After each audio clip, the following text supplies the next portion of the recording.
Tous les jours, nous dialoguons ensemble sur Europe 1. Dans un instant, vos témoignages sur ces lignes de bus lancées aujourd'hui même par la SNCF. Des trajets parfois très longs. On vous entendra. Mais d'abord, Gérard Depardieu menace de vendre tout ce qu'il possède en France. Vous nous avez appelé au 3921 et en studio avec nous, Jean-Michel, un ami de Gérard Depardieu, Michel Denisot. Que nous remercions d'être avec nous dans le studio d'Europe 1. Bonjour Michel. Bonjour à vous. Nous allons écouter les auditeurs d'Europe 1. Ils ont appelé nombreux parce qu'évidemment, Gérard Depardieu, il est au cœur de notre culture. Oui, on l'a beaucoup vu, on le connaît. Sûr, je vais répondre, mais je ne suis pas Gérard Depardieu. Non, vous êtes son ami et Marcel. Un de ses amis. Et Marcel de Nice nous a appelé. Bonjour Marcel. Oui, bonjour. Je suis heureux de vous accueillir sur Europe 1. Merci. Vous avez entendu donc ce matin, Gérard Depardieu veut quitter la France, il veut vendre tout ce qu'il possède. Et vous réagissez comment ? Je ne réagis pas du tout parce que je ne sais pas très bien de quel Gérard Depardieu on parle. Est-ce qu'on parle de cette énorme verrue ambulante qui a usurpé l'identité de Gérard Depardieu lorsqu'il a disparu après avoir franchi la frontière qui séparait la France démocratique de la Russie dictatoriale? Ou est-ce qu'on parle de notre Gérard Depardieu avant qu'il ne franchisse la frontière, de l'homme de la femme d'à côté, de l'homme du dernier métro, et surtout de celui qui touchait à la fin de chaque envoi? Et je crois qu'il faut faire la séparation. Vous l'avez beaucoup aimé comme acteur. Sans intérêt pour moi, qu'elle décide de vendre ce qu'elle possède en France ne change rien au fait que ce qu'elle possède restera en France et deviendra la propriété de quelqu'un d'autre qui sera imposé à ce titre-là. Marcel, mon Dieu, il faut être une énorme est-ce que vous m'entendez, Marcel, est-ce que vous m'entendez, Marcel? Non. Que la Russie est un régime démocratique. Marcel ne m'entend pas, mais on a compris, Michel, dans le témoignage de Marcel, qu'elle a adoré l'acteur Gérard Depardieu. Parce qu'évidemment, Gérard Depardieu, c'est d'abord un grand acteur. Tous les Gérard Depardieu dont elle vient de parler cohabitent aujourd'hui. Voilà, c'est ça ce que je peux dire. Je pense que le grand acteur est toujours là, que la personnalité qui a des commerces, des affaires dont vous avez parlé en France est toujours là. Je ne pense pas qu'il partira, mais bon, je ne suis pas à sa place. Et puis après, bon, ces prises de position sont effectivement sujettes à discussion et à critique, mais il a au moins une qualité, c'est qu'il ne cache rien. C'est vrai, voilà. C'est vrai. Il les cache. Il paye cher le fait de ne cacher rien. Il n'est pas le seul acteur français à être en partie à l'étranger. Il y en a beaucoup qui disent rien et qui donnent des leçons de civisme de temps en temps sur les antennes. Lui, c'est pas son cas. Voilà. Il dit tout ce qu'il pense. Merci Marcel de Nice d'avoir appelé Europe 1 et est en ligne avec nous maintenant. Louis, vous appelez de Paris, Louis. Oui, bonjour Jean-Michel, bonjour Anissa, toute l'équipe et bonjour Michel Denisot. Et très très beau look Jean-Michel aujourd'hui. Vous commencez à faire du Thomas Soto. On vient en suite à la radio maintenant. Ben pourquoi pas. Je me suis dit tiens ce matin on va avoir de l'audace. Bon, ça va. C'est gentil. Merci Louis. Depardieu pour Jean-Michel a mis un sweat à capuche, je le précise. Hein, voilà. À capuche, oui. Alors, Louis, Depardieu, ça évoque quoi pour vous ? Moi, Depardieu, c'est comme Marcel, c'est avant tout l'homme de cinéma et je suis un peu plus jeune, mais que j'ai aimé dans tous ses films, dans Cyrano et dans des films plus récents. Il y a eu Mammouth aussi. Enfin, c'est un type extraordinaire qui a une liberté totale et qui a pas un parcours classique au cinéma. Et moi, j'ai toujours aimé cette liberté. Et je trouve ça quand même dommage à chaque fois qu'il dit quelque chose, tous les médias et vous compris, vous lui tombez dessus comme s'il en dépendait de l'avenir de la France. C'est un homme libre. On sait qu'il est comme ça. Après, il a choisi de vivre sa vie. Je pense qu'il a tellement donné au cinéma, il a beaucoup perdu, notamment dans ses histoires de famille. C'est quelqu'un qui a beaucoup souffert avec son fils, avec sa fille. Et aujourd'hui, il a d'autres projets. Le cinéma l'emmerde, il le dit. Il a d'autres projets. Il avait le projet notamment de faire des documentaires sur les vignerons, sur ces gens qui font la terre. C'est quelqu'un qui est passionné par la terre. Et quand il dit qu'il va tout abandonner, qu'il va tout vendre, je pense que c'est juste c'est pour un peu faire réagir, mais il le fera pas parce qu'il est vraiment trop attaché à ce terroir. Vous avez raison, Louis. Si on réagit comme ça à ses propos, c'est parce que ce que dit d'une certaine manière Gérard Depardieu peut-être provoque un peu de douleur. On regrette qu'il dise ça du pays qui est le sien. Oui, puis il n'est pas fâché avec le cinéma. Hein. Il tourne sans arrêt. Il tourne souvent dans des films d'auteurs qu'il soutient, qu'il finance aussi. Il va faire une série certainement pour Netflix aussi, Marseille. Enfin, voilà, c'est un homme du monde, c'est un citoyen du monde. On peut pas seulement aujourd'hui le limiter qu'au cinéma. Alors effectivement, ces prises de position politiques, je les partage pas toujours, mais quand il dit que on est trop imposé, qu'il dit en 2012 qu'il se casse, ben il s'en va, il le dit, il assume. Et Michel Denisot le disait bien, il fait ce qu'il dit ce qu'il fait, puis on peut pas lui reprocher ça. Et ça je pense qu'on réagit comme ça parce qu'on est tous très attachés à cet acteur et au personnage, parce que c'est certainement le français avec ses défauts, ses qualités, ses exagérations qui nous représente le mieux peut-être et qu'on aime le plus. En tout cas, on a compris, Louis, que ce que vous aimez chez Gérard Depardieu, c'est sa franchise. Je vous remercie d'avoir appelé Europe 1 pour apporter votre témoignage. Maxime ? Un message sur Twitter avec le mot-clé E1 midi. Un message de Caroline BL. Elle dit « On s'est aimé, c'est fini » pendant que Depardieu vomit la France, des Français ordinaires distribuent des vêtements et des vivres aux migrants démunis. Bonjour Guillaume. Bonjour. Vous nous appelez de Chinon, dans l'Indre ? Non, dans Indre-et-Loire. Indre-et-Loire. De Cousier, plus précisément. De Cousier, bah voyez, alors là j'ai tout faux, donc Cousier, Indre-et-Loire, alors ça Michel Denisot connaît très bien, donc Indre-et-Loire, Voilà. et donc Guillaume, quand vous entendez que Gérard Depardieu dit, ben voilà, cette fois je vous dis ciao, vous en pensez quoi ? Eh ben, je pense qu'il a raison, parce que donc Gérard Depardieu, déjà pour moi, c'est vraiment c'est un très grand acteur, c'est un très grand acteur reconnu à l'international, donc qui représente la France. C'est l'essence même du Gaulois par excellence, avec toutes ses excentricités. Et puis il faut rappeler aussi que Gérard Depardieu, en plus d'être un acteur, a décidé aussi d'être entrepreneur.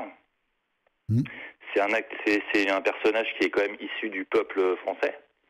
Parce qu'il vient c'était un petit loupard de Châteauroux, je crois. C'est Michel le confirme. Oui. Voilà, donc c'est quand même. Mais ça vous rend pas triste quand il dit j'aime plus ce pays, ça vous rend pas triste, ça ne suscite pas d'autres sentiments Vous chez dites vous ? la même chose, Jean-Michel. Non, je pense pas qu'il aime. Je pense que c'est quelqu'un qui aime profondément son pays, son terroir et les Français. Je pense qu'il aime. Quand il dit ça, je pense qu'il faut plus voir qu'il n'aime plus plutôt ce qui représente ce pays, quoi. Donc ce CEUX, quoi. Et la petite dame qui parlait avant là, je trouve ça dommage parce qu'il faut s'imaginer quand même qu'un entrepreneur prend des risques, qui investit, et à un moment donné on va lui dire bon bah écoute on va te prendre je sais pas si 75% de je veux dire à un moment donné c'est pas possible. Moi je suis artisan, je donne 1 mois de salaire sur 3 à l'État. Donc j'imagine quelqu'un comme Gérard Depardieu, je veux dire, quelle motivation on peut avoir au bout d'un moment et puis pourquoi lui, je veux dire, pourquoi on le persécute lui, quoi. Pourquoi on le persécute ? Je ne sais pas si on le persécute, parce que là, c'est lui qui prend la parole et qui dit ce qu'il a envie de dire. Finalement, Michel, quand Gérard Depardieu parle notamment des 70% d'impôts, j'en ai marre, on voit bien que beaucoup de gens se retrouvent dans ce qu'il dit, hein ? Je pense que oui, il est certainement pas le seul à être dans cette situation. En tout cas, vous avez dit qu'il avait plusieurs des restaurants, une poissonnerie où je suis client, rue du Cherche-Midi, où je croise un autre client qui vient acheter son poisson, qui est Lionel Jospin, qui est client de Gérard Depardieu aussi. C'est chic. Et bon, ouais, sûrement que beaucoup de gens se retrouvent en lui, d'autres ne supportent pas ce qu'il dit. Mais c'est vrai qu'il paye très cher, alors qu'il fait l'objet d'aucun procès, de rien du tout, d'aucune poursuite en quoi que ce soit, quoi. Donc il est un peu, je trouve c'est un peu excessif la façon dont il est traité. Merci Guillaume d'avoir appelé Europe 1 pour nous donner votre opinion. Et un dernier auditeur, Philippe, qui est à Saint-Maur-des-Fossés dans le Val-de-Marne. Oui. Bonjour Philippe. Alors, bonjour. Je lis que vous êtes retraité et c'est assez rare, doublure de Jean-Pierre Mariel. Donc, oui, j'ai jamais eu la chance de voir donc Gérard Depardieu. D'accord. Mais je me rappelle du film Tous les matins du monde où il donnait la réplique à Marielle. Donc Depardieu, j'ai une grande admiration pour lui. C'est à la fois un monument solide et c'est à la fois aussi une sensibilité presque féminine qu'il passe dans ses rôles.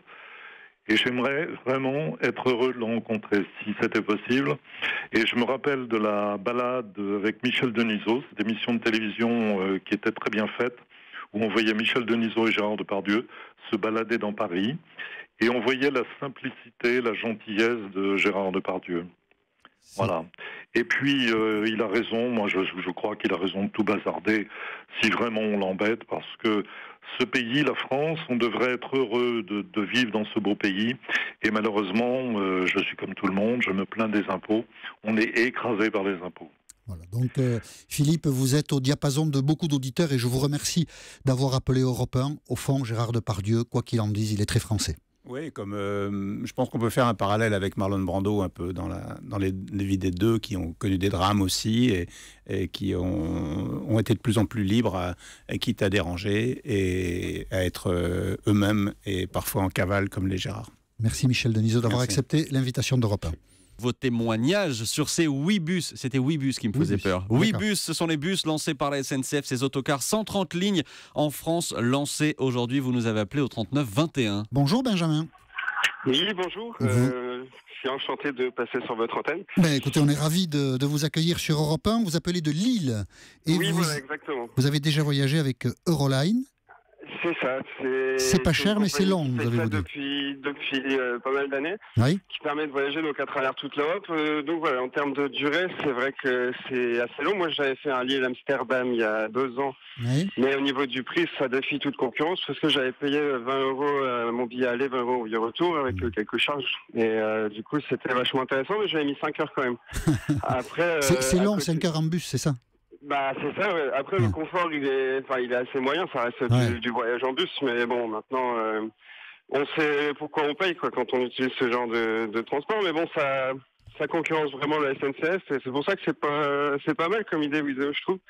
Maintenant le but ça serait peut-être plus qu'ils baissent le tarif des billets de train parce que moi je vois que je vais souvent à Paris, je fais des Lille-Paris qui me coûtent des fois plus de 60 € pour 1 heure de trajet, du coup je trouve que c'est un petit peu exagéré. Il n'y a pas de Lille-Paris en bus encore?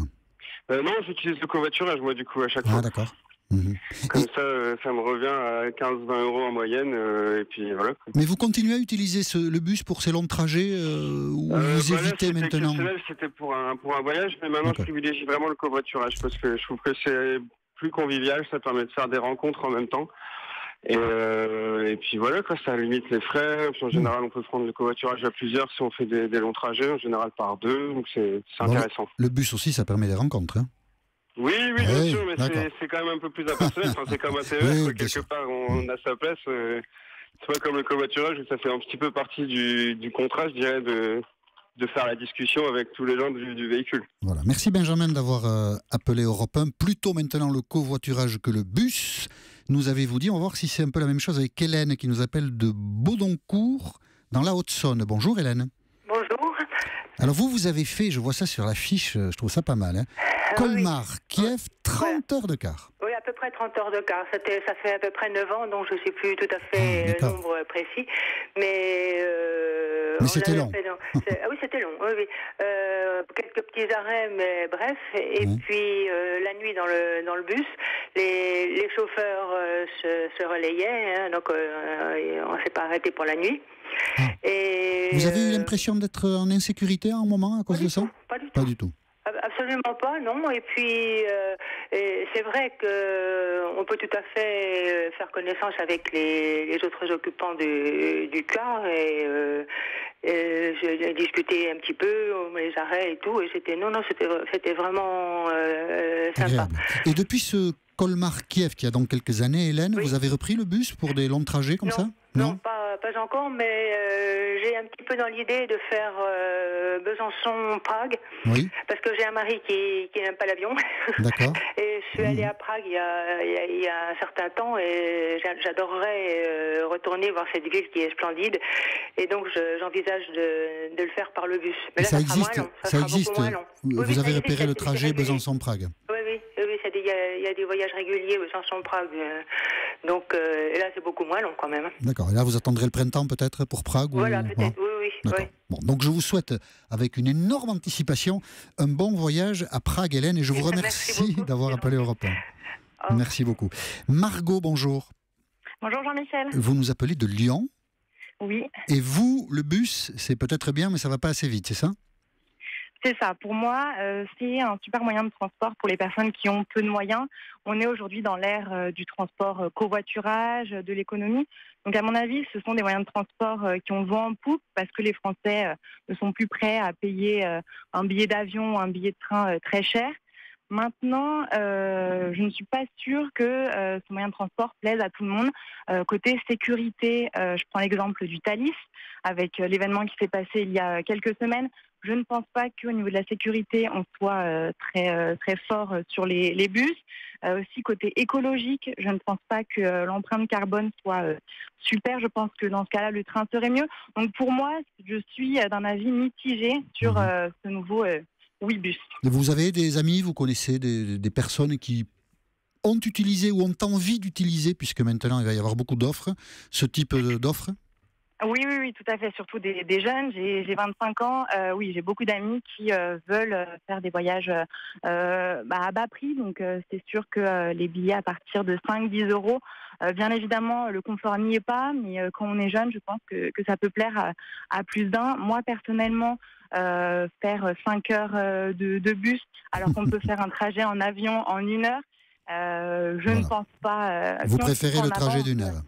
Oui, je préfère, même s'il faut mettre un peu plus.